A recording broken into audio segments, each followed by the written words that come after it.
কি গো, তোমাদের সরস্বতী পুজো কেমন কাটলো? আমার তো বেশ কেটেছে। সকালবেলা ঘুম থেকে উঠে অঞ্জলি দিয়েই চুল নিয়ে বসে গেলাম কেরামতি করতে। তার মধ্যে ভাই বোন রেডি করিয়ে দিলাম, ওরা বেরিয়ে গেল ঘুরতে। আমি বসে বললাম একটু মেকআপ করতে। কেমন লাগছে আমায় বললো কিন্তু। তারপর চুলগুলো খুলে দেখি এত সুন্দর হয়েছে, আমার তো পুরো এক্সপেকটেশনের বাইরেই ছিল। তারপর একটু সাজুগুজু করে বেরিয়ে পড়লাম এদের সঙ্গে দেখা করতে। এদের সঙ্গে দেখা হওয়ার পরেই আমার জুতোটা ছিঁড়ে গেল। তারপর চলে গেলাম HMD পার্কে। আর HMD পার্কে এসে একটা সুন্দর কিউট কুকুরের বাচ্চার সঙ্গে দেখা হয়ে গেল।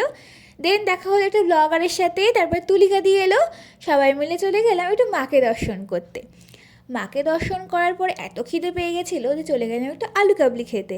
তারপর সবাই একটু নাচ করছিল বলে আমার তো খুব ইচ্ছা করছিল নাচ করতে, বাট নাচ করার পরে দেখি আমার আবার খিদে পেয়ে গেছে।